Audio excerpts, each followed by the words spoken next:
everyone, it's Sean. Welcome to the Inside Stuff. Our mission and purpose is simple. We're here to take all of the financial information that we come across and distill it down to the top 5 articles that you need to be paying attention to right now that can directly affect you and your personal economy.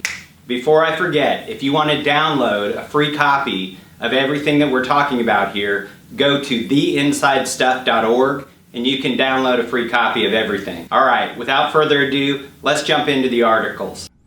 Okay, the first article we're going to be reviewing is from Bloomberg, and it's entitled "A Break for Small Business," which is good. You know, we've been accused of having a really old tax code that is no longer even relevant in today's society. There have been calls for a more progressive tax code by many of the presidential candidates this year. Well, this is something interesting. What I found was that there's a section in the IRS tax code, section 179, which is for deductions on qualifying equipment that's purchased by small businesses.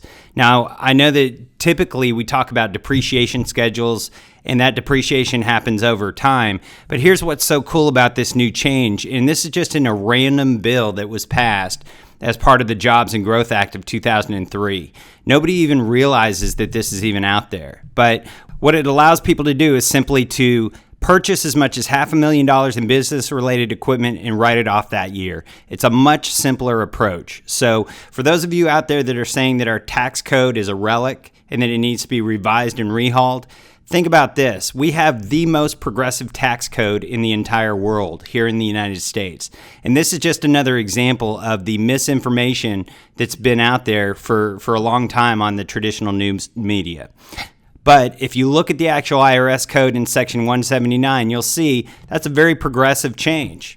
No more depreciation, no more schedules, no more headache. Okay, the next article that I looked at, this shocked me. This comes from the Burning Platform.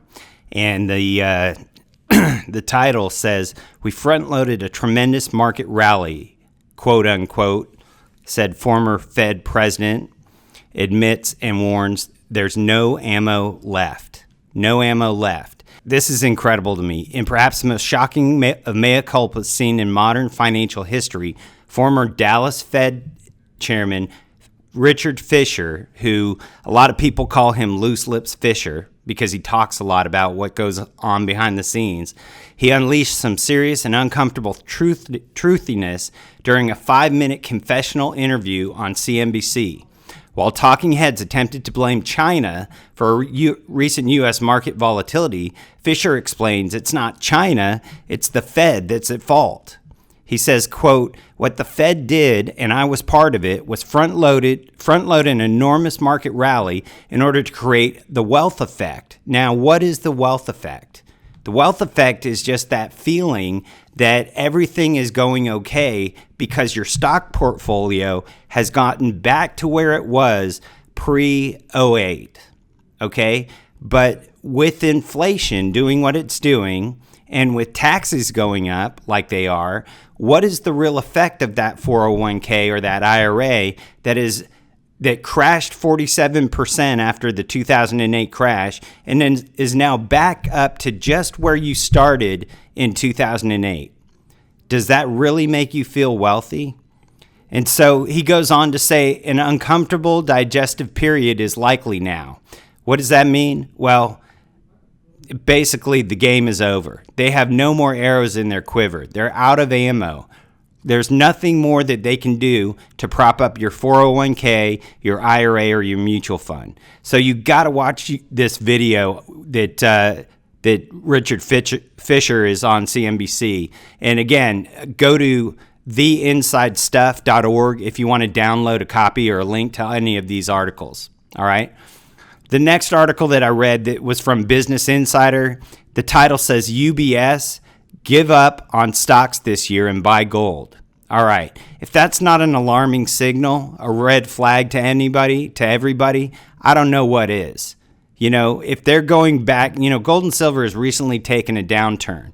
We believe that that's artificially depressed due to the Fed printing more money and due to the strength of the U.S. dollar in comparison to other currencies. But when UBS says to give up on stocks, UBS is a stock brokerage firm, okay? When they're telling people to give up on stocks this year and buy gold, what does that tell you? All right.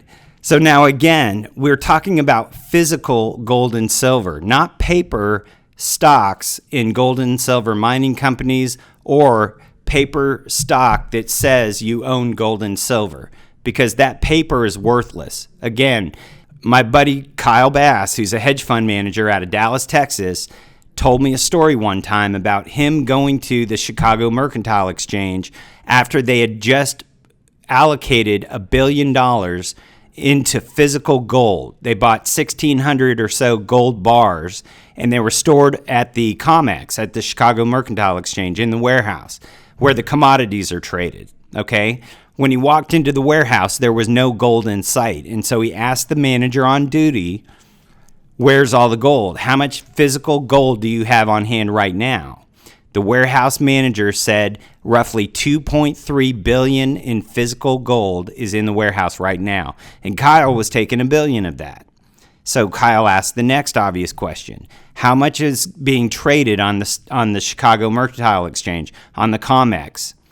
The night manager told him anywhere from 80 to 86 billion dollars of paper is being traded against the 2.3 physical gold in the warehouse.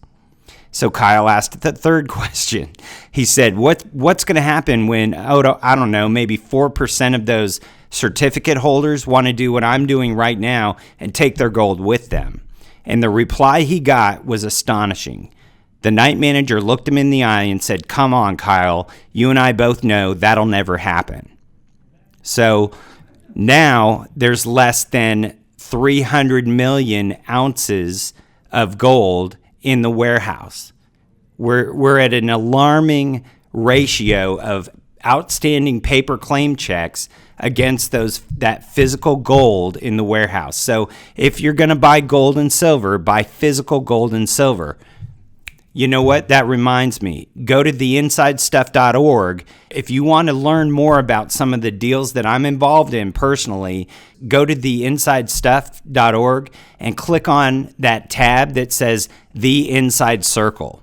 All right? The next article I want to point your attention to is from Investment News Daily, and it's entitled, The New 401k Lawsuit Targets Vanguard's Fund Fees. This shocked me. So Vanguard, one of the best 401k companies out there, as far as performance is concerned, as far as money under management, assets under management is concerned, has just received a class action lawsuit regarding their exorbitant fees and expenses. Okay? So again, go to theinsidestuff.org, download these articles, and read about this stuff. The last place I wanted to draw your attention to, go to usdebtclock.org, and you can actually see a running total of our national debt and our gross domestic product. And you can see here that we have passed the insolvency zone, and we are now at 119% debt to income ratio. Now, let me ask you a question. If you were out there trying to qualify for a mortgage to buy a new home, what is the maximum allowable debt to income ratio that mortgage brokers will allow you to pull out a home loan for? Does anybody know?